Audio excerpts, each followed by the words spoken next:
Muy buenos días, señor ministro Darío Castillo Lugo, señor viceministro de Fortalecimiento Institucional del MAP, José Pimentel. Saludar a Wendy, directora de Recursos Humanos del MAP y cómplice con todo su equipo de la organización, en la organización de esta actividad. Quiero saludar a cada uno de ustedes, representantes del MAP, en los distintos niveles, tanto directores como analistas que se encuentran presentes, y también a los representantes de instituciones del Estado, así como a los maestrantes de los distintos programas de maestría en los que se involucran estos temas. Un placer inmenso que estén todos y todas por acá. Bueno, nos hemos comprometido a exponer de alguna manera algunas ideas que para nosotros son de vital importancia en el contexto que nos toca vivir. Ustedes saben que la República Dominicana, como el mundo, está en un contexto de cambio porque hoy lo único certero, lo único que no cambia es el cambio. Y es que no tenemos alternativa. Hay que cambiar. No hay opción. Pero el cambio nos impone muchos desafíos como personas, como seres humanos. Y más desafíos nos impone como servidores públicos. Yo siempre he dicho, no tiene que ser así porque yo lo diga, solo lo planteo para la reflexión. Uso primero y después, si me canso de estar fijo. Lo que más se parece a un verdadero sacerdote es un servidor público. Porque cuando usted toma la opción de servirle a la sociedad desde un cargo público, usted deja a un lado muchas cosas. Entonces, por eso tenemos que ser conscientes. La condición de servidor público se asume de manera integral. No puedo ser servidor público para una cosa y creerme otra cosa para otra cosa. Y por eso el MAP nunca ha cejado en llevar el mensaje, en tratar de colocar el mensaje.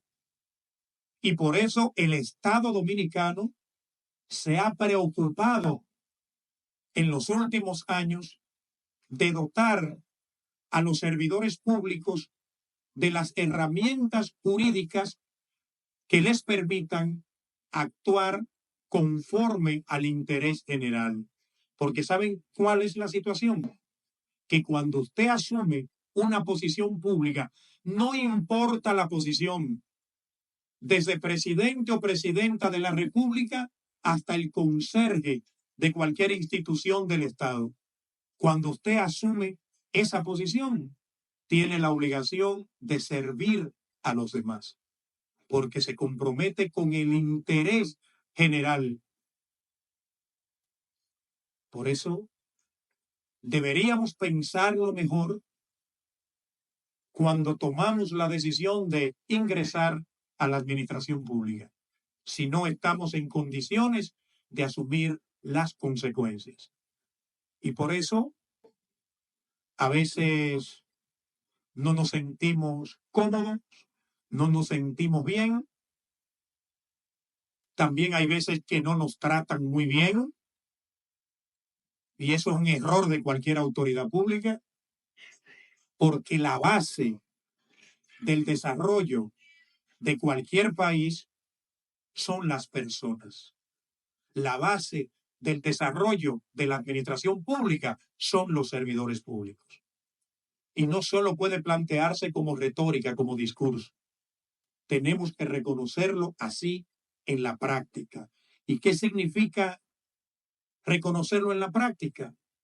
Respetar los derechos de los trabajadores públicos, pero también exigirles el cumplimiento de sus deberes. Fíjense que probablemente el título de la conferencia es muy sugerente, pero sin embargo yo no voy a complicarles mucho la existencia a ustedes acá. Yo simplemente voy a comentar cuestiones que no debemos perder de vista, pero que yo estoy seguro que muchas de esas cuestiones, muchos de ustedes las conocen.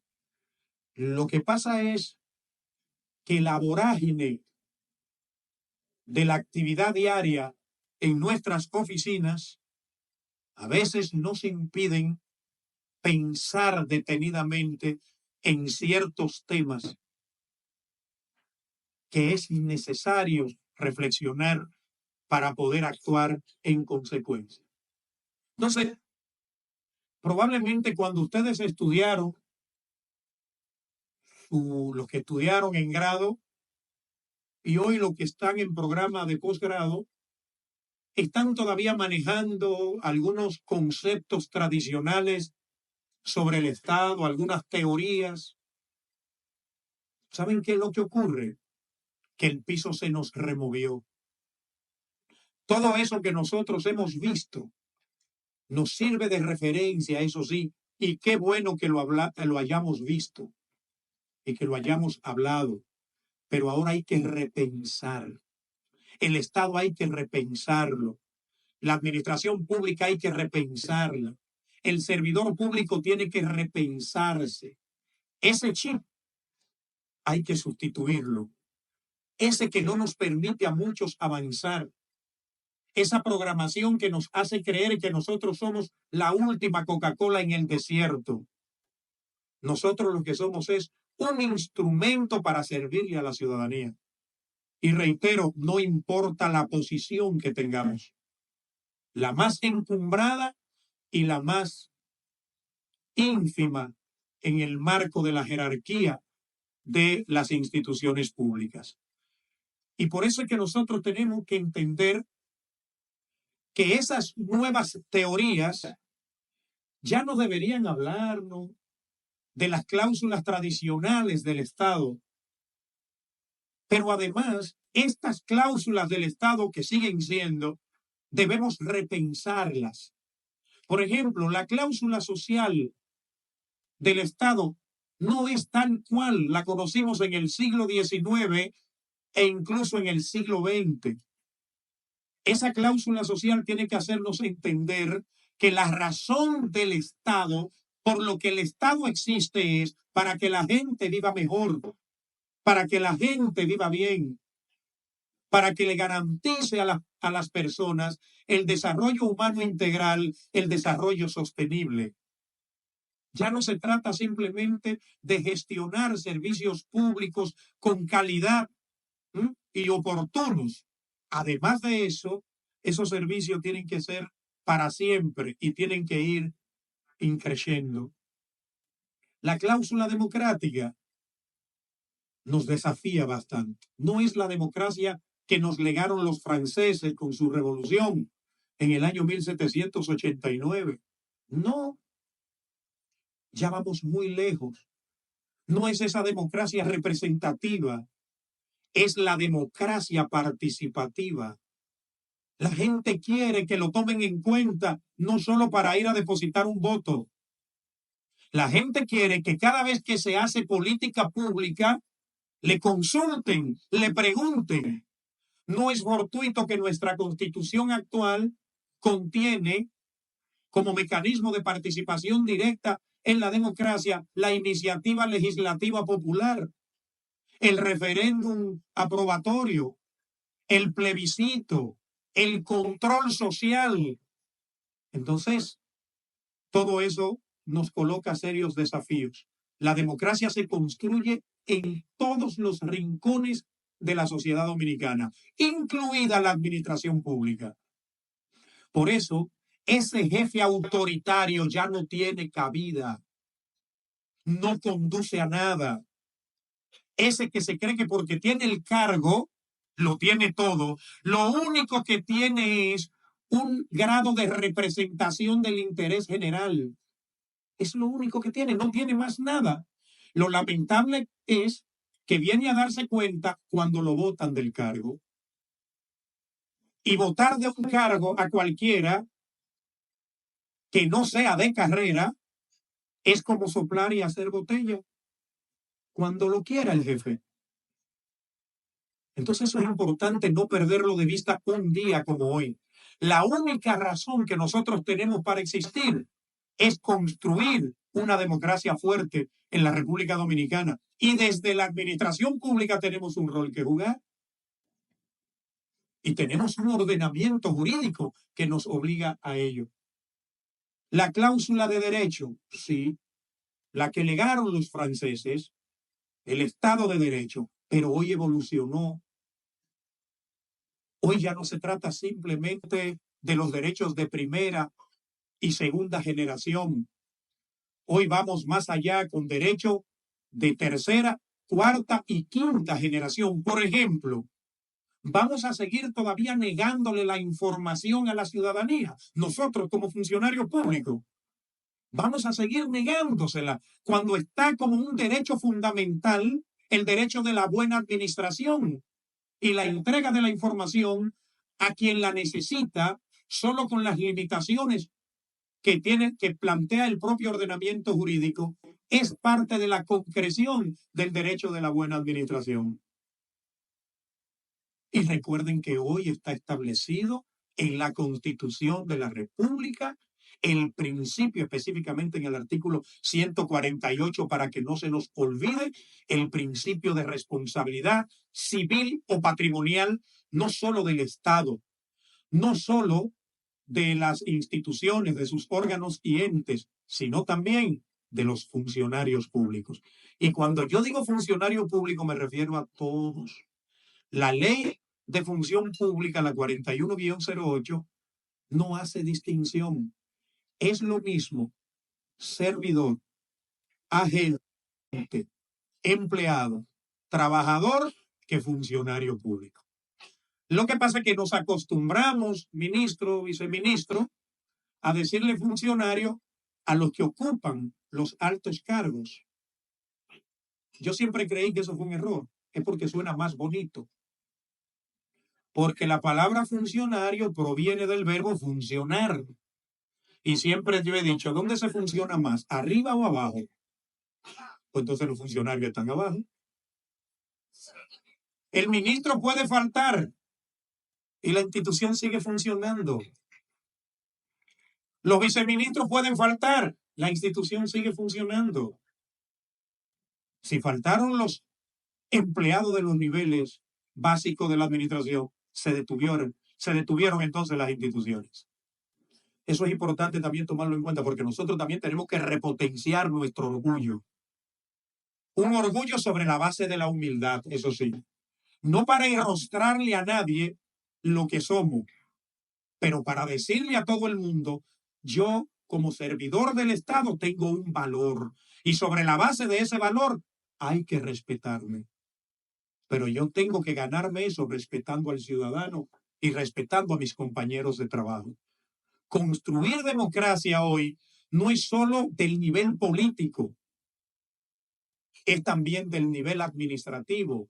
Porque cuando usted trata mal a alguien que va a su oficina a reclamar un derecho, porque todo el que va a su oficina es a reclamar un derecho aunque esté equivocado. Sobre la marcha nos damos cuenta si está equivocado, pero eso es sobre la marcha. Mientras hay que atenderlo. Hoy no se habla solo de dar el servicio con calidad, sino también con calidez, porque la Constitución plantea que hay que respetar la dignidad de las personas. Eso está en el artículo 8 de la Constitución, que el Estado se obliga a actuar sobre la base del respeto de la dignidad de las personas. Entonces nosotros tenemos que hacerlo en el día a día también. Pero también hay una cláusula que no es... bueno, hoy cuando hablamos de la cláusula de derecho, no es solo derechos fundamentales, ya les dije, de primera hasta quinta generación, sino también las garantías de esos derechos. La propia Constitución plantea, ahí usted ve como garantía el habeas corpus, el habeas data, el amparo, la acción de inconstitucionalidad, la tutela judicial efectiva, todas esas son garantías de los derechos fundamentales. A propósito de tutela judicial efectiva, y ustedes saben que en la administración pública esto aquí se tiene que jugar un rol muy importante. Pero también el principio de legalidad dimana de la cláusula de derecho del Estado. Usted tiene que respetar el ordenamiento jurídico cada vez que toma una decisión.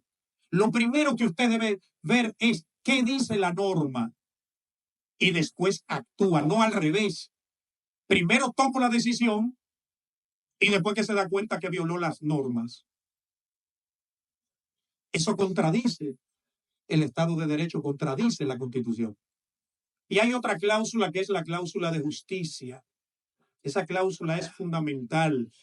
Las tres cláusulas anteriores las van a encontrar en el artículo 7 de la Constitución. La cláusula de justicia no la van a encontrar como tal, pero sin embargo la van a encontrar diseminada en todo el texto de la Constitución. En todo el texto. Dos ámbitos de justicia. Justicia social, que es uno de los principios sobre la que se sustenta la Constitución, es la justicia, así como la igualdad. Entonces a esto hay que agregarle la justicia social, pero también la justicia jurisdiccional. Un ordenamiento jurisdiccional compuesto por tribunales que le den la razón a quien la tiene, que le den el derecho a quien la tiene, que sea justo al juzgar. Eso es importante tomarlo en cuenta. Y por eso es que con las cláusulas del Estado tienen que ver todos los poderes públicos, que ya cambió la tesis de los poderes públicos, aunque nuestra Constitución lamentablemente sigue anclada en la tesis de Montesquieu y que de una división tripartita de los poderes públicos que ya no tiene sentido al día de hoy, pero ahí la tenemos y no sabemos cómo hacerlo ahora, porque es tan lógico como pensar lo siguiente: si hay tres poderes públicos, tres poderes del Estado, todo lo que está en la Constitución tiene que depender de uno de esos poderes del Estado. Entonces resulta que sí, tenemos el poder legislativo, el poder ejecutivo y el poder judicial. ¿Y después qué tenemos en la Constitución? Cámara de Cuentas, Junta Central Electoral, Junta Monetaria, altas cortes, como le han tenido que llamar para diferenciarlas. ¿De quiénes dependen de ellas? De nadie. Entonces son poderes del Estado también. Y por eso el Tribunal Constitucional ha tenido que decir autonomía en entes con autonomía reforzada. Eso no lo dice la Constitución por ningún lado. Y por otro lado ha tenido que decir órganos extrapoder. ¿Dónde habla la Constitución de extrapoder? Debieron llamarles a todos órganos constitucionales y punto. Y estuviera resuelto el problema. Yo espero que en una nueva reforma resolvamos ese tema, porque entonces eso genera mucha dificultad en el proceso diario de la gestión de esas instituciones y hay que estar esperando sentencias del Tribunal, bueno, en este caso del Tribunal Constitucional o de la Suprema Corte de Justicia, para ver cómo es que le vamos a llamar a muchas de esas instituciones. Ahora, aún con el problema que tiene la Constitución en ese aspecto, no importa, hay una realidad. Hay una función de los poderes públicos que es crucial, que es la función administrativa, el poder ejecutivo, donde nosotros estamos. ¿Y saben qué? Todas las funciones del Estado son importantes, todas, pero hay unas más importantes que otras. Lo que pasa es que en este país, si tú le preguntas a un legislador, él va a decir que la función más importante es la legislativa. Si le pregunta a un juez, él va a decir que es aquella. Ahora, pónganlo como lo pongan, la función más importante del Estado es la administrativa. Los legisladores se van de vacaciones cada cierto tiempo, ¿verdad? Los jueces hasta el año 94 se iban de vacaciones 2 veces al año. ¿Qué pasaba con el país? Se detenía. Todo seguía funcionando igual. Que se vaya el Poder Ejecutivo de vacaciones. Se detuvo el país. ¿Por qué? Porque al Ejecutivo, a la función administrativa, es a la que le corresponde aplicar las normas. Se aplican las normas en la administración pública, se juzgan en el Poder Judicial, pero se aplican en la administración pública. La responsabilidad que nosotros tenemos es muy grande, porque el funcionamiento del Estado en principio depende de nosotros. Se fue el Ministerio de Salud Pública de vacaciones. ¿Qué va a ocurrir? ¿Qué va a ocurrir? No es como si se fueran los jueces de vacaciones. Vuelven y administran justicia como lo hacían antes a las 2 semanas. Los legisladores se van y vuelven a legislar después de un tiempo y el país sigue funcionando. Pero nosotros no podemos irnos de vacaciones. Por eso es que la ley manda a la programación de las vacaciones a propósito. No nos podemos ir como queremos a veces. Es como la razón y la norma mandan. Ahora, ¿qué no podemos perder de vista? Que en estas nuevas tesis sobre el Estado, esto cambió tanto que incluso la relación Estado-ciudadanía ha cambiado. Ya el ciudadano no es el vasallo. El ciudadano no es el objeto, no es el instrumento. El ciudadano es sujeto y sujeto de cambio. El ciudadano es una persona con todos los derechos que hay que escuchar y que tenemos que entender que cada cosa que hagamos ejerciendo nuestros cargos públicos tiene que ser pensada en ellos. Si no, no cabemos. Si usted cree que se puede sentar en su oficina a desarrollar una actividad pensando en usted, pensando en sus amigos, pensando en su compañerito de partido, pensando en sus familiares, fracasó ahí mismo. Tiene que colocar al ciudadano como el centro de todo lo que usted hace. Esa es la realidad. Y ya hay leyes en nuestro país que regulan también ese tema, como lo es la Ley de Derechos de las Personas en sus relaciones con la administración pública y procedimiento administrativo, la Ley 107-13. Eso es fundamental. Dentro de los derechos fundamentales han aparecido nuevos derechos que presionan mucho a la administración pública, porque toda la presión es para la administración pública. ¿Quién es el responsable de todo lo malo que ocurre en el Estado? El presidente de la República, dice la gente. Pero, sin embargo, el presidente de la República no es el que ejerce todas las funciones, pero todo se asume que termina acá, en la administración pública. Entonces, por eso, desde acá también tenemos que preocuparnos para que los otros poderes hagan su función bien. Por eso es que hoy, otra de las tesis que está en cuestionamiento es la tesis de la independencia de los poderes públicos. No, podemos hablar de una tesis de autonomía en el funcionamiento de los poderes públicos, pero tenemos que hablar de la interdependencia de los poderes públicos. Si uno no hace bien lo suyo, el otro no lo va a hacer bien. Entonces, por eso es que tiene que haber una conexión permanente. Las leyes que se hagan tienen que ser leyes que de verdad vayan a resolver problemas de la sociedad, porque cuando el Ejecutivo tenga que aplicar una ley que no sirve, ¿qué va a ocurrir? Ahí viene el problema, la culpa es del Ejecutivo, pero el Ejecutivo no es el que hace las leyes, pero tiene que aplicar una ley que es mala, como ocurre en este país. Por ejemplo, todo el mundo sabe que la ley 87-01 no es una buena ley. Tiene aspectos muy buenos. La ley que crea el Sistema Nacional de la Seguridad Social tiene buenos aspectos, pero tiene muy malos aspectos. ¿Quién es el culpable? Supuestamente el Ejecutivo. Claro, porque el Ejecutivo que la aplica, pero no fue el Ejecutivo que la hizo. Entonces, por eso, ese es un tema que también aquí tiene que verse. Por eso hay una ley ya aprobada de mejora regulatoria y simplificación de trámites, que se tomen su tiempo para hacer una ley que realmente resuelva problemas y no que represente intereses a veces foráneos, que no tienen nada que ver incluso con nuestro país.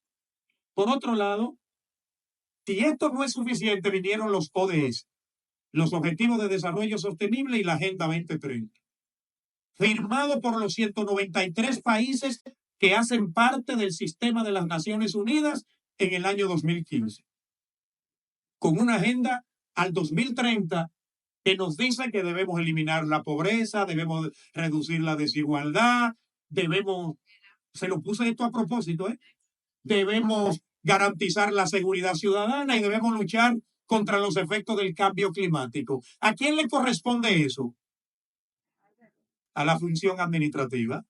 Todas esas son políticas públicas. Esto es serio, más serio de lo que a veces uno piensa que es. La administración pública no es un invento, no es un juego, no es un relajo. La administración pública es el brazo ejecutor de las políticas públicas. Es el brazo ejecutor con el que cuenta el Estado para lograr el desarrollo humano integral, para lograr el desarrollo sostenible. Entonces tenemos que darnos nuestra importancia. ¿Quién hace que se mueva la administración pública? Los servidores públicos. No importa lo que a veces se diga, nosotros tenemos que recuperar el orgullo y demostrar todos los días que estamos aquí porque nos lo merecemos. Y está bien, a lo mejor vino por clientelismo político, vino por politiquería. Ya usted está aquí. Ahora gánese la confianza de la ciudadanía. Porque la lealtad, más que a un jefe en la administración pública, eso no es así en el sector privado. La lealtad en la administración pública es a la Constitución, en el orden, se lo estoy diciendo en el orden que debe ser, la Constitución, las leyes, la sociedad, el gobierno y las autoridades públicas. Ese es el orden de la lealtad. No, en el sector privado, ¿a quién hay que ser leal? Al dueño de la empresa. Pero aquí no es así. Son dos mundos distintos.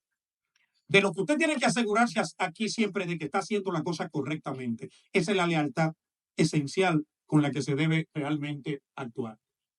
Todo eso es política pública. Usted identifica cada uno, yo le mencioné 4, son 17. Cada objetivo de desarrollo sostenible implica una institución del ámbito de la administración pública, cada uno de ellos. Por otro lado, cada vez es más necesario llevar a cabo procesos de reforma y modernización del Estado que tiendan a su transformación. Hablamos de reforma porque no nos han dejado de otra.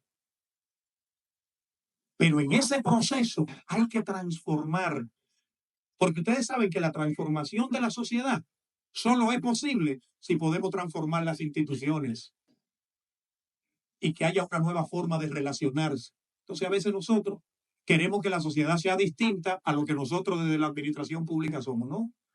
Si usted es un desorden, está prohijando una sociedad, una ciudadanía desorden. Si usted es corrupto, usted está mandando el mensaje de la corrupción a la gente. Entonces, todo eso nosotros tenemos que trabajarlo con seriedad. Si el Estado existe y existe el Poder Ejecutivo y existe la función administrativa, entonces existe la administración pública.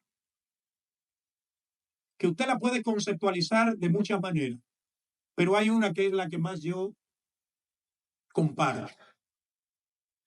Desde el punto de vista orgánico, la administración pública son ese conjunto de instituciones que tienen a cargo una actividad que procura cumplir con los objetivos y el fin último del Estado, que es el bienestar social, el bien común. Ese es el fin último del Estado. Eso se construye principalmente en la administración pública. Pero por otro lado, y esta es la que más me gusta compartir, la administración pública es esa actividad permanente, concreta y práctica del Estado que está dirigida a satisfacer derechos, necesidades, prerrogativas e intereses de la ciudadanía. No dije de particulares, de la ciudadanía. Pero si eso no es suficiente, La palabra administración tiene un significado etimológico también. Proviene de un vocablo latino que se lee administrare. Y si usted divide, si usted separa la raíz de la palabra con el resto, ad, usted separa ad de ministrare, el significado es ad, a o para, ministrare, servir. Entonces, la palabra administrar significa servir a o servir para, no servirme como algunos pretenden. Entonces, cuando usted dice administrar lo público, es servirle al público, servirle al interés general, no a los particulares ni a usted mismo. Eso es importante también que lo tomemos en cuenta. ¿Por qué?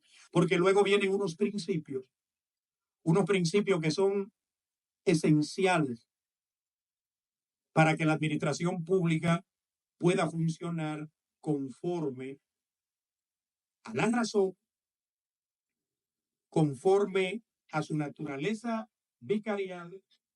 Ahora me voy a separar un poco para que ustedes no me sigan viendo tan lejano, y así me aseguro de que no se me duerma ninguno. Entonces, fíjense que hay unos principios que rigen a la administración pública. El primero que hay que ver siempre es el del interés general. Lo que yo hago es para resolverle problemas a los demás. De hecho, las políticas públicas, esa es su conceptualización. Instrumentos de gestión para resolver problemas públicos, para resolver problemas sociales. Eso es importante tomarlo en cuenta. Pero además está el principio de legalidad o juridicidad. Usted nada más puede hacer lo que la ley le dice, en principio, y de manera discrecional puede actuar cuando la ley es contradictoria a la propia ley, no cuando una ley contradice a otra, porque cuando una ley contradice a otra ley se aplica la más reciente. Pero hay gente que siempre se busca la forma de hacer lo que quiere. No hay dos leyes que lo dicen, no sencillo, aplica la más reciente. Hay una sola ley que se contradice, usa tu potestad discrecional. Y tú decides, mañana si te demandan, ya eso es otra cosa, pero tú decides, o manda a arreglar la ley. Porque aunque la ley no sirva, reitero, no se viola, se aplica. Es así. La ley es dura, pero es la ley. ¿Y saben qué? Aquí hay muchos profesionales del derecho. Aquí no aplica el cuento de las relaciones jurídicas privadas. Lo que no está prohibido, está permitido. Aquí eso no aplica.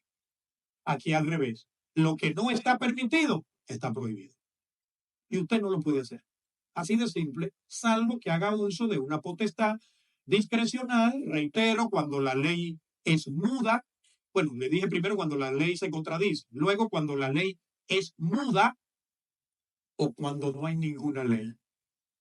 Y usted tiene una competencia habilitada por ley. Le pongo un ejemplo nada más.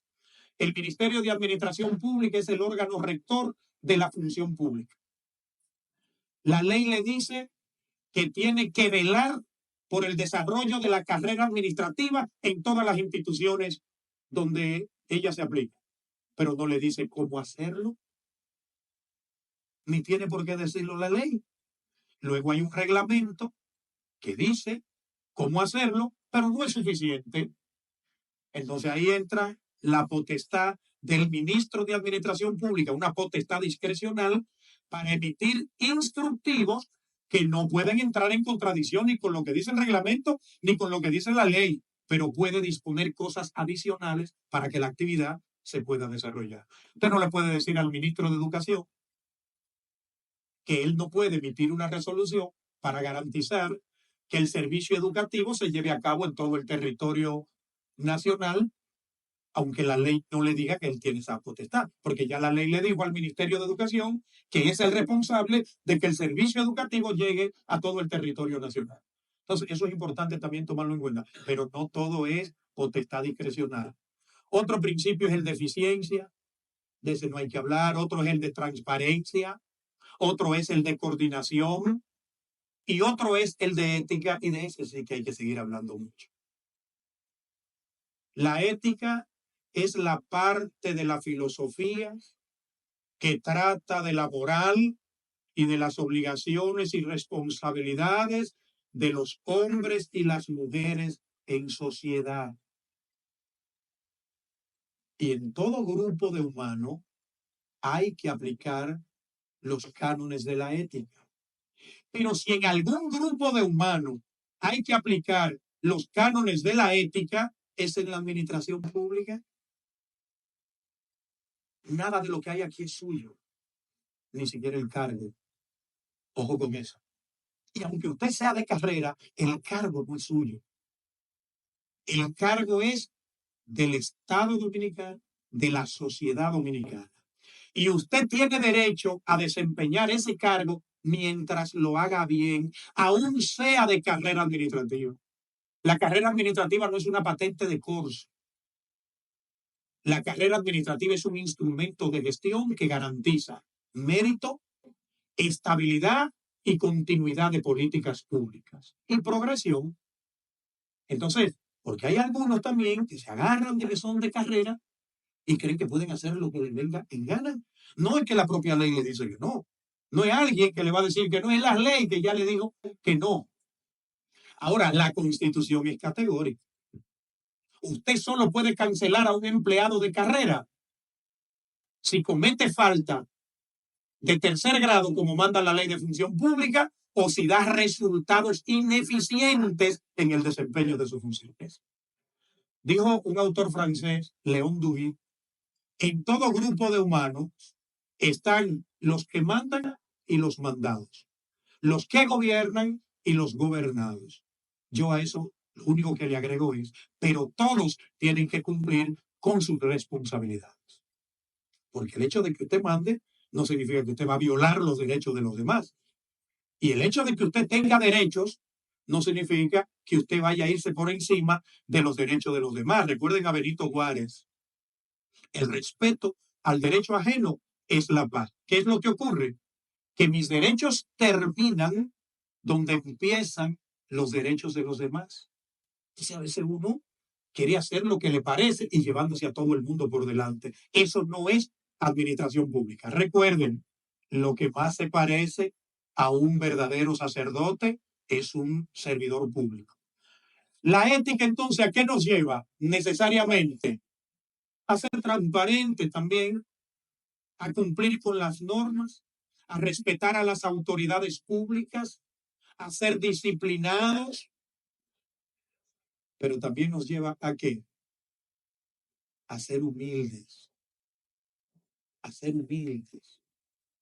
Uno de los problemas serios que tienen las administraciones públicas hoy, no solo en la República Dominicana, en cualquier país, ya yo diría que del mundo, antes yo me limitaba a decir en la región, en América Latina, esto es un mal, parece ya universal,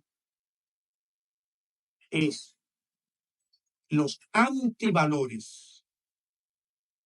Y uno de los antivalores que más se refleja en la administración pública es el autoritarismo, la prepotencia, la altanería, la arrogancia, la petulancia.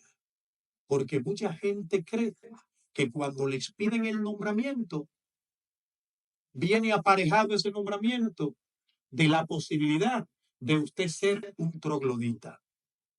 Y eso le hace mucho daño a la administración pública.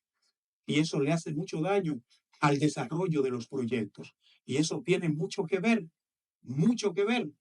con la vanidad, que es otro de los antivalores que se refleja. Por eso muchos entienden que cuando le dan un cargo público, tienen que tener el mejor salario de todo el mundo, pero sin trabajar. Pero además hay que asignarle un vehículo alta gama, el que más gaste combustible, y nosotros no somos productores de petróleo, ¿verdad? Entonces eso se fue generando y se va generando, y la gente cree que el cargo público es más para presumirlo que para ejercerlo en favor de los demás. Ese es un tema que hay que trabajar, pero eso lo tiene que trabajar uno dentro de uno mismo. El cambio más profundo e importante es aquel que empieza dentro de sí mismo. No busquemos cambiar a nadie, cambiemos nosotros y después veremos, pero cambiemos nosotros. La introspección tenemos que hacernos a nosotros como servidores públicos. ¿Qué estamos haciendo? ¿Qué estamos aportando para que seamos cada vez mejor como instituciones y como personas? Ya les hablé de política pública, pero cuando hablemos de políticas públicas, ¿hay alguno acá que trabaje en gobiernos, en algún gobierno local? No hay nadie, usted es un gobierno local.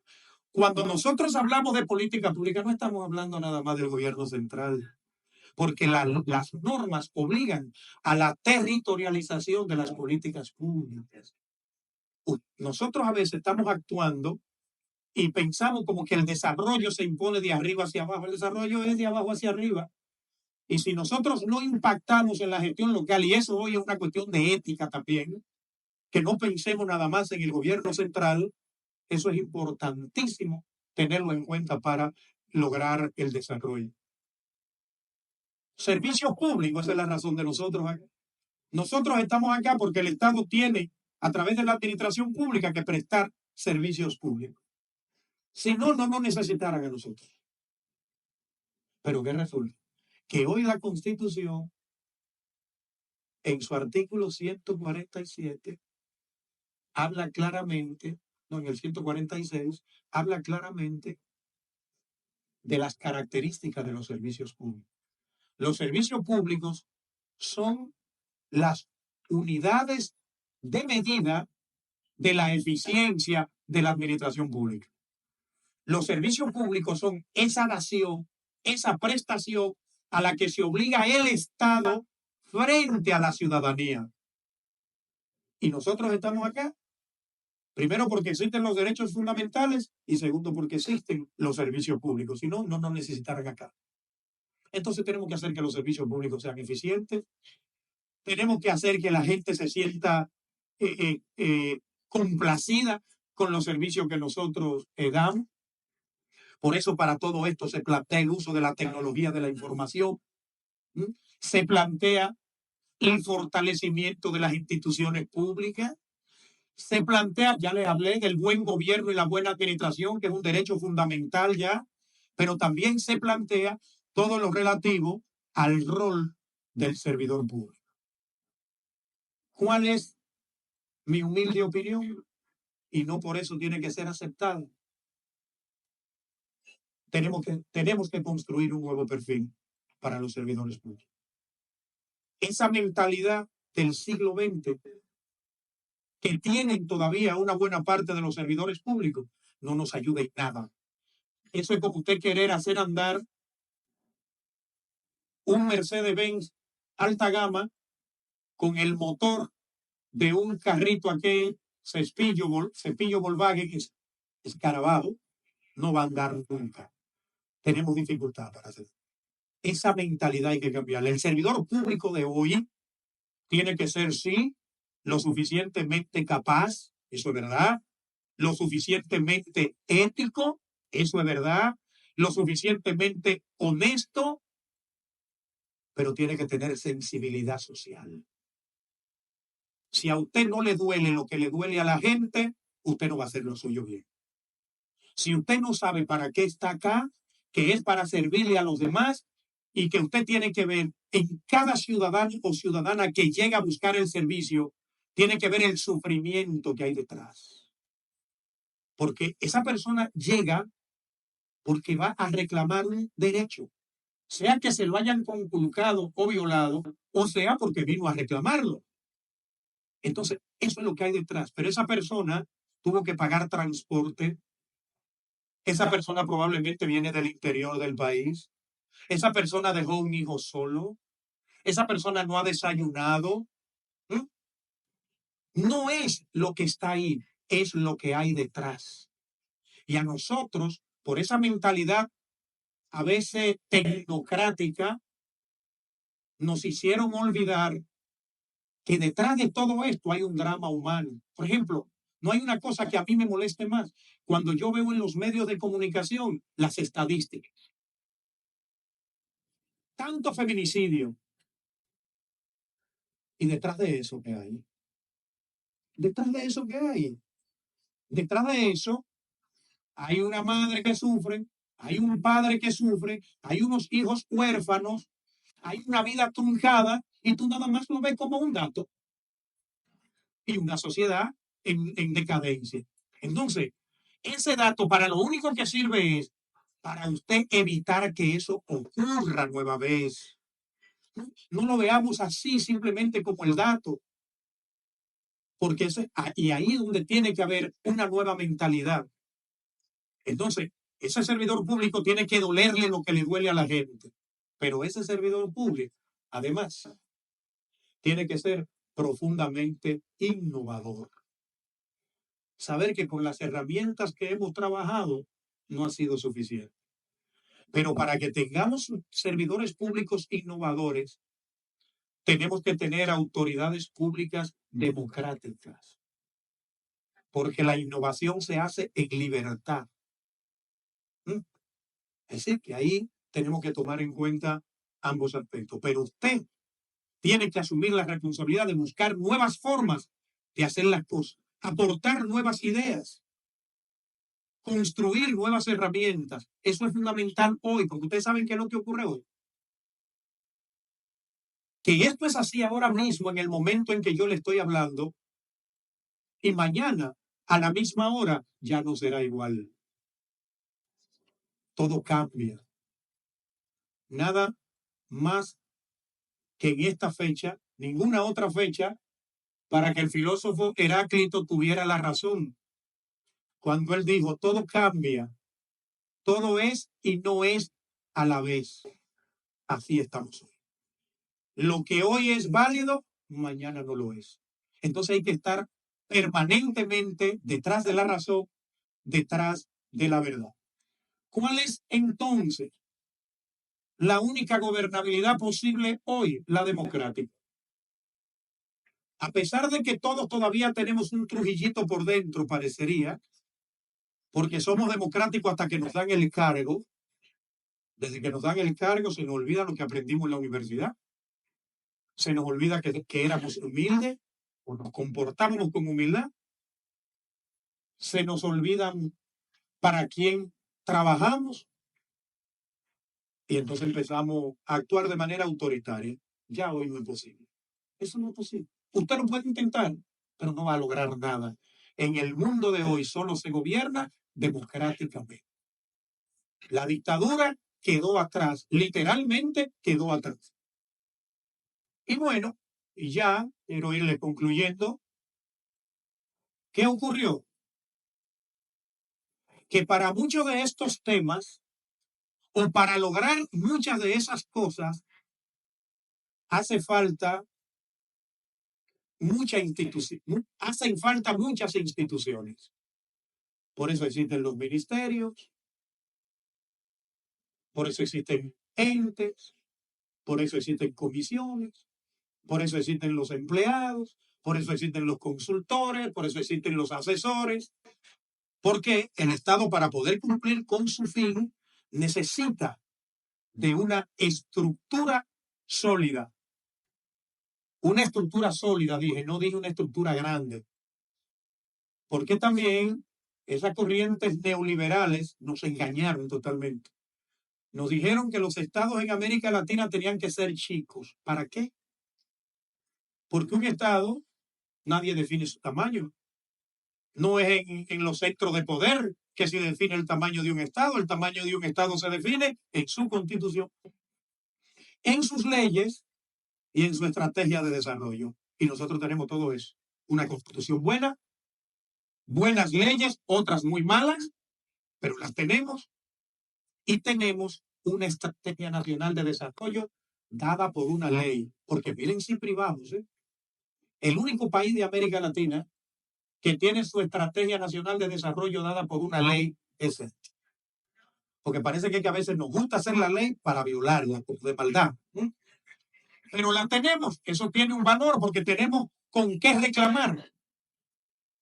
Y esa Estrategia Nacional de Desarrollo está consona con los Objetivos de Desarrollo Sostenible, que a propósito fue aprobada antes que se aprobaran los Objetivos de Desarrollo Sostenible, solo que fue sobre la base del modelo de los Objetivos de Desarrollo Sostenible que se hizo la ley. Ahora bien, ¿qué es lo que ocurre? Que nada de eso se hace sin instituciones. Y por eso el Estado tiene que tener unas instituciones para responder a las normas y a las necesidades de desarrollo. Y bueno, ese es el tamaño que tiene que tener, no es el que digan los agentes del consenso de Washington, es el que tiene que tener. Pero ¿qué resulta? Que hacía falta una institución. El Estado se funda en el año 1844, el Estado Dominicano. Pero en el año 1965, a pesar de que hoy estamos celebrando 16 años, pero son 59 años. ¿No? Eso no es paje poco. Me lleva 2. 59 años hace que se creó la Oficina Nacional de Administración y Personal, la UNAP. Yo sé que para muchos es extraña la UNAP, para quienes trabajamos en el MAP no, porque a algunos de nosotros nos correspondió incluso llevar a cabo un proceso amplio del fortalecimiento de la UNAP. Al propio ministro Darío Castillo, cuando yo llegué a la UNAP en el año 93, 92, 93, porque empezó el concurso en el 92 y nos designaron en el 93, Darío Castillo fue uno de los que me entrevistó. Y ya Forzani estaba allá. Y ya Forzani estaba allá, que mucho decir. Entonces, esta ha sido una construcción histórica. Y por eso es que esto hay que cuidarlo. Sí, y cuando la UNAP surgió principalmente como una escuelita. De hecho, muchos, van a aparecer 4 o 5. De hecho, muchos funcionarios públicos, todavía de hoy, pero que ya tienen cierta edad, y mucha gente que ya se retiró, no olvida la UNAP porque hizo un curso. La UNAP era una escuela. Y para mí, la UNAP fue una gran escuela. Así yo la siento. Pero había que evolucionar. Tenía que evolucionar. En aquel momento, era lo único que la UNAP se podía dedicar y a hacer estructuras, pero no había ninguna ley. Porque miren, a los que están más recientes llegados a la administración pública, esto no siempre fue así. No siempre había derechos para los empleados públicos. Le hago una anécdota. Cada vez que llegaba el día 10 de diciembre, Joaquín Balaguer presidente, como casi siempre, ¿verdad? Siempre el presidente. La pregunta era, ¿irán a dar la regalía pascual? ¿Irán a hacer un préstamo? ¿O dirán, al que gana más de tanto, no le corresponde regalía pascual? No había normas, no había ley. Era todo a la voluntad del presidente. Y Balaguer, como buen balaguerista, conociendo la realidad de la sociedad dominicana, esperaba el último día. Mantenía en vilo a los empleados públicos hasta el último día. Los empleados privados recibiendo todos sus derechos, porque desde el año 1951 existía el Código Trujillo del Trabajo, que existió hasta el año 1992, cuando se modificó el código.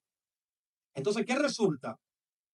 Que esto cambió para los empleados públicos. Ayer, hablando en términos históricos, en el año 1991, cuando se aprobó la ley 14-91 de servicio civil y carrera administrativa, después de una lucha de más de 25 años, encabezada por el doctor Raimundo Amaro Guzmán, acompañado de Víctor Melitón Rodríguez, de Teobaldo Rodríguez, de Gómez Yancuela, todos ellos fallecidos al día de hoy, lamentablemente, pero que no podemos olvidarlos nunca. El doctor Raimundo Amaro Guzmán fue el que condujo el trayecto, el que trazó la ruta para que hoy nosotros podamos estar aquí. Porque nosotros estamos hablando aquí porque existe un ordenamiento jurídico que el doctor Raimundo Amaro Guzmán y su equipo impulsó. Y luego más adelante a ese equipo se sumó Darío Castillo Lugo. Forzani estaba ya desde el primer momento, claro. Pero Darío Castillo Lugo, Forza, ¿cuántos años tú cumples en el MAP? En el MAP, no en la administración pública, en el MAP. 45 años. Eso no es paja de coco. Entonces, eso es algo que también en el MAP no se puede perder, la tradición. Pues debo decirle que luego entonces Darío Castillo se suma e impulsan el reglamento de aplicación de esa ley, el reglamento 81-94. A veces no sé cómo que la memoria, cómo que recuerdo esa cosa, pues ya esas son cuestiones que no existen ninguna, fueron todas derogadas. Y después entramos un equipo en el año 93, el reglamento fue en el 94 que se aprobó, la ley en el 91. Nosotros entramos en el 93. Aquí está Virna, que por más muchachita que parezca. Aquí está Rafael Pérez, de ese equipo.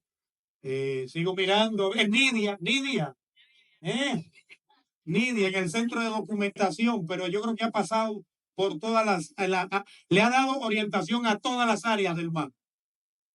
Entonces, si se me escapa alguno, no, esto no estaba en el guión. Fanny no está. Fanny está. Marisa de la Cruz. Lo digo, Marisa. Yo la encontré allá. A Marisa la encontramos allá. Pero está Marisita Silverio también, es para diferenciarla de la Marisa. Entonces tenemos que decir Marisita, Marisa. Bueno, y así otro. Y luego un equipo formidable que se ha ido ampliando. Hoy se nos hace difícil a veces porque somos una institución pequeña todavía en términos de empleomanía, pero más grande que antes. Yo recuerdo que cuando nosotros fuimos 80 empleados, ministro Castillo, no creíamos que éramos demasiados. Ahora, ¿cuánto hay, Wendy, Nilfa? 400. Sí. Marisa, aquí dijeron que yo te encontré allá. Que yo te encontré en el mar. Pero también te entrevistó el ministro. Aquí el que no puede esconder su edad es el ministro Castillo. No hay forma.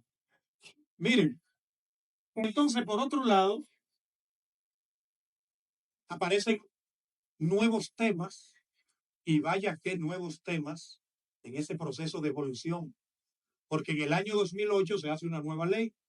Digo una nueva ley porque sustituyó totalmente la 1491, que es la 41-08, la que está vigente hoy, y le amplió el ámbito al MAP. Entonces ya saben que en el 91 es que surge el servicio civil y la carrera administrativa. Y es cuando los empleados públicos empiezan a tener derechos. Pero luego viene la ley de función pública y ahí se empieza a hablar de los roles que tiene el nuevo órgano. Ya es un ministerio, ya no es una oficina de tercera categoría dentro de la estructura organizativa de la administración pública. Es una Secretaría de Estado, como se llamaba en ese momento. Y ahí la institución adquiere una función rectora, a la vez reguladora, a la vez de asesoría técnica. Es decir, se amplió el espectro sobre distintos temas. Profesionalización de la función pública, pero también en el tema del empleo público como tal, porque recuerden que aquí conviven dos sistemas, el empleo público en sentido general y la profesionalización, que es la parte de la carrera administrativa. Que recuerden que es un sistemita o un subsistema aparte. Pero por otro lado, podemos encontrar que evolucionó bastante. Con la ley anterior, un empleado de carrera podía ser destituido e indemnizado desde el punto de vista jurídico. Con esta ley, jurídicamente está prohibido. Se quedan clarísimos los principios básicos de la función pública y de la carrera administrativa. La igualdad de acceso a los cargos de carrera, el mérito, la estabilidad, el progreso, es decir, la promoción y el ascenso, remuneración equitativa. Todo eso empieza a hablarse de eso. Antes de eso no se podía hablar porque la ley no era suficiente. Por otro lado, el tema del fortalecimiento institucional. Ahí están los trabajos del MAP en materia de diseño y rediseño de estructuras organizativas, todo lo relativo a la estructura de cargo, que tanto dolores de cabeza a veces sienten algunas instituciones públicas porque no se dan cuenta que ya hay un ordenamiento jurídico, que ya usted no puede crear el cargo que usted quiera ni como usted quiera. Hay un proceso para hacerlo, que usted no puede inventarse una nomenclatura para una unidad administrativa, porque existe una estructura básica de la administración pública y hay que actuar en correspondencia con eso, pero además hay un órgano rector y regulador que traza las pautas y aprueba. Esa es la función de un órgano rector y regulador. No es ir a hacer las cosas, es velar porque las cosas se hagan como deben hacerse. Por otro lado, hay unos principios que incluso están en la Constitución, en el artículo 138. Principio de racionalidad, principio de transparencia, principio de coordinación, principio de eficacia y de eficiencia, principio de economía. Eso está en el artículo 138 de la Constitución. No es que el MAP se lo ha inventado, ¿eh? El MAP lo que está es aplicándolo porque así se lo manda la ley, sobre todo después la ley orgánica de la administración pública. El tema de la calidad de los servicios públicos, un sistema de prestación, un sistema de monitoreo, todo eso son esfuerzos que le corresponden hacer al MAP. Le dan otro eje, son muchos temas. Son muchos temas. También tiene el eje de mejora regulatoria que vino ayer, en el año 21, con la ley 167-21. Es decir, estamos hablando de una institución y en esto de mejora regulatoria son muchas cosas las que hay que hacer.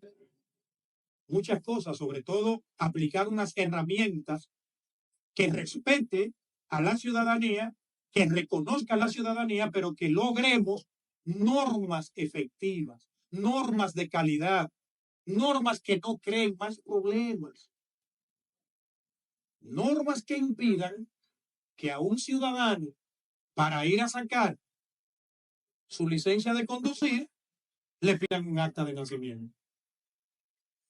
Porque eso, si uno no lo piensa, uno no se da cuenta la aberración que es eso. Pedirle a un ciudadano un acta de nacimiento para entregarle una licencia de conducir. Lo primero es, ¿quién expide el acta de nacimiento? El Estado. ¿Y por qué me la pide a mí? Yo soy el que la expido. Que la produzca él a través de un clic. Es un clic nada más. ¿Sí? Por otro lado, si yo voy frente a usted a buscar un servicio público, mi sola presencia no acredita que alguna vez en la vida yo nací. Alguna vez yo debía haber nacido para que estar frente a usted, pero está bien. Tú me dices, ¿y si falleciste? ¿Estaría aquí si fallecí? No, pero es que yo tengo que saber que eso se corresponde con usted de verdad. Hoy la cédula que el mismo Estado me expidió, que ya me la ha pedido, pero mi cédula no es suficiente. Pero peor, la cédula tiene los datos del acta de nacimiento. Entonces, eso es embromarle con una jota grandísima la vida a la gente. Entonces, para eso es que existe el gobierno digital, no el gobierno electrónico. El gobierno digital no es para complicarle la vida a la gente, es para facilitársela. Y por eso hay un esfuerzo también en esta dirección. Y debo decirle que el MAP también es el órgano rector.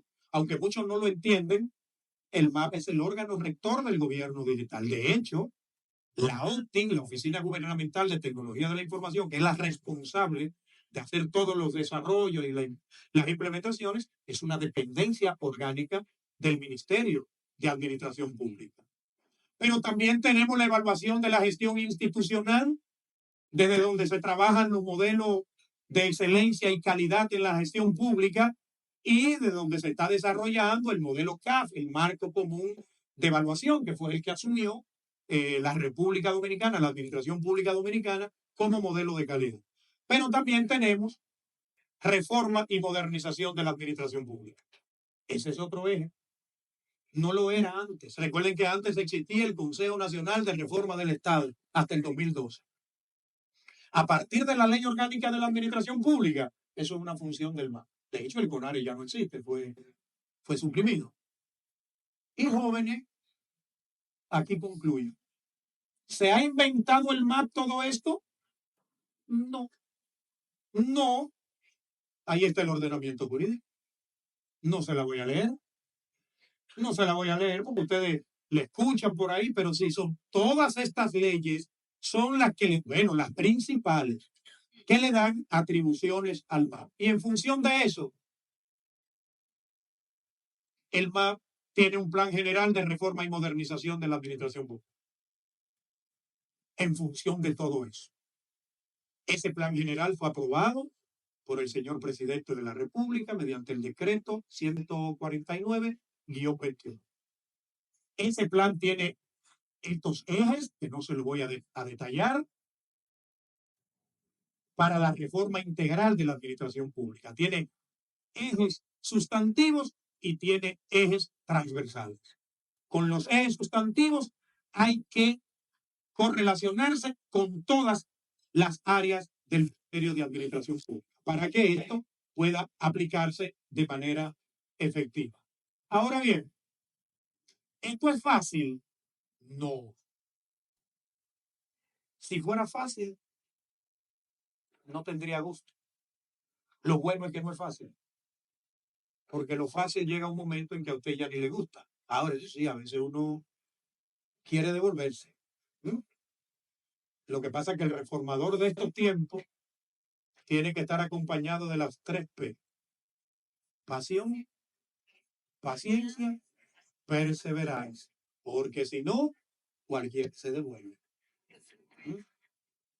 Sí, porque usted ve que por un lado el presidente de la República dice que el legado que él quiere dejar, presidente Luis Abinader, que el legado que él quiere dejar es que lo recuerde como un presidente reformador. El presidente que fortaleció la institucionalidad pública en la República Dominicana. Y ustedes y yo sabemos que hay funcionarios que actúan de manera contraria.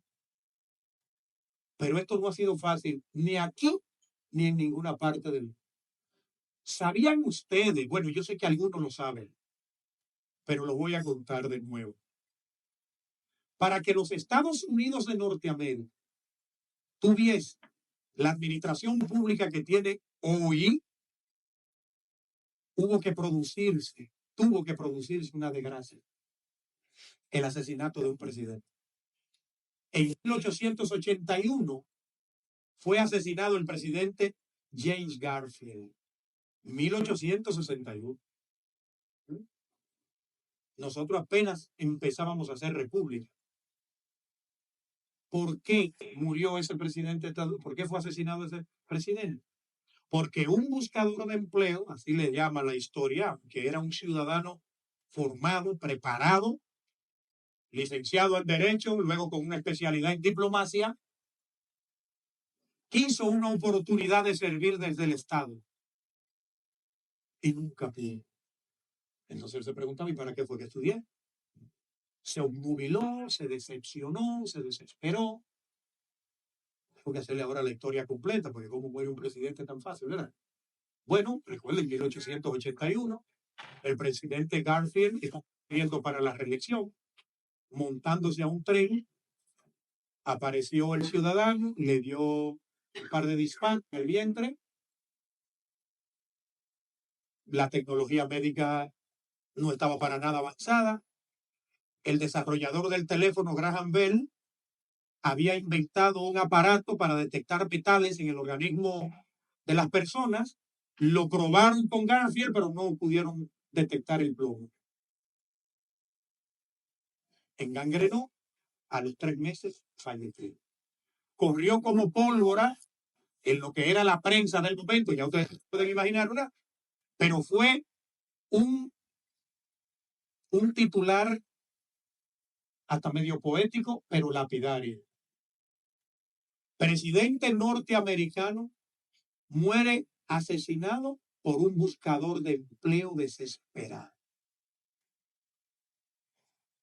Eso hizo que los estadounidenses entraran en un proceso de reforma y modernización que, entre otras cosas, dio como resultado en el año 1883 la denominada Ley Pendleton, la Ley de Servicio Civil y Carrera Administrativa en los Estados Unidos de Norteamérica. Jamás derogada, con algunas enmiendas, y defendida por los trabajadores públicos. Por eso ustedes no oyen que allí se habla de aplanadora, allí no se habla de eso, y allí se cambia gobierno igualito que aquí, cada 4 años, igualito que aquí. ¿Eh? Pero allí se sabe que la función pública no es cualquier cosa. ¿Y saben qué? Para allá es que nosotros debemos ir. Seguir luchando hasta llegar ahí. Pero eso es una responsabilidad de todos. Eso no es solo una responsabilidad del presidente. No es solo una responsabilidad del ministro del MAP y del MAP. No es solo una responsabilidad de los empleados del MAP. Eso es una responsabilidad de todas las autoridades públicas y de todos los empleados públicos. Cada quien haciendo lo que le corresponde hacer. Son muchos los desafíos. Apoyo político, que se tiene como pocas veces antes, sobre todo para la aplicación de este plan. Apoyo económico, que siempre es un desafío, por eso ahí andamos haciendo acuerdos y sobre todo con organismos internacionales de cooperación, porque ningún país de América Latina tiene recursos suficientes para hacer la reforma, porque hay muchas prioridades. Hay muchas prioridades. Yo espero que algún día el fortalecimiento institucional se entienda por los gobiernos una prioridad para poder lograr el desarrollo nacional. Porque sin instituciones fuertes no hay más nada. Como lo dice el objetivo número 16 de los Objetivos de Desarrollo Sostenible. Instituciones sólidas, capaces, garantes de la paz y de la justicia. Otro desafío, apoyo social. Ahí andamos, agencia. Uno de los ejes transversales es el Observatorio de la Reforma, que ya está diseñado. Ahora falta el desarrollo tecnológico, pero ya tiene, desde la sociedad civil y desde el MAP, tiene un equipo directivo ya organizado. Ya dije lo del apoyo internacional, que lo estamos agenciando. Leyes y reglamentos que faltan, no hay duda, una ley de responsabilidad civil hace falta. La aplicación de la Ley General de Salario hace falta. Hay que mejorar esa ley. Ya hay una propuesta depositada en el Poder Ejecutivo para mejorar esa ley, porque la ley la embromaron en el Congreso, poniéndole unos montos a la ley que se les ocurrió después que esa ley no tenía nada de eso. La ley, cuando salió del MAP, no tenía nada de eso, pero allá se lo colocaron y la dañaron real y efectivamente. Fortalecimiento institucional del MAP. Porque ustedes creen. Todo esto hay que aplicarlo internamente en el MAP. El MAP tiene un desafío muy grande con todo esto. Porque usted no puede andar pidiéndole a las instituciones que hagan lo que usted no hace. Entonces, el desafío interno es fundamental. Y por eso, los del MAP tenemos que entender claramente que el cambio empieza por el MAP en materia institucional. Alineamiento de las autoridades públicas con el discurso del presidente. Empoderamiento de las áreas institucionales responsables, recursos humanos de las diferentes instituciones públicas que están acá. tienen una responsabilidad muy grande en la ley de función pública, ¿eh? Las áreas de planificación que manejan la parte de desarrollo organizacional, las áreas jurídicas de las instituciones públicas, hay que llenarlas de profesionales del derecho que por lo menos les gusta el derecho administrativo. El Estado sí puede tener su penalista, puede tener su civilista. Yo no sé para qué tiene un especialista en derecho laboral, entiendo, porque eso es para las empresas del Estado. ¿Eh? Ahora, especialista en derecho administrativo, eso es lo que el Estado necesita. Y ustedes, los profesionales del derecho, que sé que hay, y algunos incluso están haciendo su programa de maestría en derecho administrativo, algunos trabajan en las instituciones públicas, los otros tienen que motivarse a entrar a las instituciones públicas a ayudarse, porque hay gente que se está formando en derecho administrativo para darle duro al Estado. Ese es su derecho también. Ese es su derecho, porque los otros tienen derecho a abogado también. Pero ojalá hay que se dediquen también a darle apoyo al Estado en la parte de derecho administrativo, que bastante le falta. Otro desafío, la profesionalización de la función pública. Sin profesionalización no hay nada. No hay nada. Si usted no tiene personas capaces desempeñando los cargos públicos, no hay mucho que hacer. Y ahí está por eso el INAP, con un esfuerzo enorme, desarrollando programas de capacitación, ya no solo a nivel de cursos y talleres, sino que ya está habilitado para programas de mayor calado. Y ahí está también la recuperación, un hecho importante que hay que destacar. Entre el MAP, el INAP y la UAS rescataron la licenciatura en administración pública, ¿verdad? Se le puso el nombre, en administración pública, que se había cerrado. Claro, ministro Castillo, lo que pasa es, y esto se ha estudiado en toda la región, mucha gente no quiere estudiar administración pública porque el lugar natural de trabajo de un administrador público es la administración pública. Si no tienen oportunidad de ingresar a la administración pública, ¿para qué le estudian? Yo a lo mejor pensaría igual, mentira, en aquellos tiempos no se pensaba así. ¿Eh? Pero es algo legítimo. Por eso es que hay que adecuar a la administración pública desde el punto de vista de la profesionalización y el ingreso por mérito para que la gente se motive a estudiar porque saben que tienen un espacio laboral no garantizado, pero por lo menos por el que pueden optar. Por otro lado, estos procesos tienen que dar resultados que impacten en el bienestar de la gente.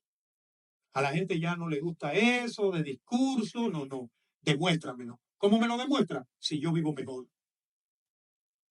Eso es fundamental que lo tengamos en cuenta. Hay que seguir construyendo una masa crítica de funcionarios públicos que estén comprometidos con la reforma. Eso es vital. Y nosotros aspiramos a que este tipo de interacción se amplíe. Yo sé que la pandemia nos hizo recular un poco, pero yo creo que ya debemos volver, y el MAP con una mayor interacción con todos los empleados públicos. Por fortuna, ya oyeron el anuncio que el ministro hizo al inicio. Y volvamos a esa interacción permanente, porque también a veces los responsables de recursos humanos de las instituciones a veces se sienten desamparados. Yo lo sé porque me lo han dicho. Sienten que ese apoyo directo, a veces ni siquiera también saben, a veces ponen gente a bregar con los recursos humanos que no tienen ni siquiera idea de cómo gestionar el apoyo. Ese también es otro problema. Todos tenemos que hacerle mea culpa. Y si ya usted le pusieron a dirigir un área de recursos humanos sin tener la formación y los conocimientos por el motivo que fuere, ahora le corresponde a usted. Ahora le corresponde a usted hacer todo lo necesario para ponerse al nivel. Porque sí, jóvenes, esto cambió. La administración pública desde hace 15 años cambió. Ya no es ni seña de lo que era. Y por eso es que uno tiene que estar permanentemente en la búsqueda de la información y de los conocimientos. Y al final de cuentas, como los procesos de reforma no dan resultados de un día para otro, son a mediano y largo plazo los resultados. Sí, en modernización, sí, es que no se puede confundir reforma con modernización. La reforma es el cambio en la estructura del Estado y de la administración pública. El cambio en el ordenamiento jurídico, sea este constitucional o adjetivo. El cambio en la forma de hacer política, de construir políticas públicas. Eso es reforma. Ahora, modernización son todas las acciones que yo desarrollo para que eso pueda llevarse a cabo. Por ejemplo, gestionar los subsistemas de recursos humanos. No uno, no, todo. No nos llamemos engaño. Usted no hace nada con reclutar y seleccionar bien si luego no va a evaluar. Y no puede decirme que va a evaluar de manera medalaganaria porque eso no sirve para nada. No me venga a decir que ese empleado suyo no sirve y usted acaba de ponerle 95 en la evaluación del desempeño. Es una responsabilidad compartida. Así porque lo dicen. No, es que esos empleados no sirven ninguno. Muéstrame la última evaluación que le hiciste. Ah, no, sí, yo le evalué hace una semana. Saco un 95. Y entonces, ¿a quién le creo? ¿A lo que pusiste en el papel o a lo que tú estás diciendo? Entonces, la responsabilidad es de principio a fin. Y esa masa crítica comprometida es fundamental para que las cosas funcionen. Y jóvenes, la continuidad del Estado es lo fundamental. Por eso esa masa crítica. Si cuando venga un cambio de gobierno, un cambio de autoridad, porque aquí no hay que esperar un cambio de gobierno, con un cambio de autoridad es suficiente para que empiecen a aplicar la famosa planadora. Si usted se va a llevar a todo el que está para traer a todos nuevos, ¿con quién va a trabajar? Vamos a empezar de cero. Y eso es lo que no se puede. Una sociedad civilizada, una administración pública del siglo XXI no puede darse ese lujo, porque eso ya es de la caverna. Hay que trabajar mucho, hay que seguir formando, hay que seguir capacitando, pero yo, al igual que William Shakespeare, creo que la vida está hecha de la misma tela con que se fabrican los sueños. Soñemos con una mejor administración pública. Soñemos con un mejor Estado. Soñemos con una mejor sociedad.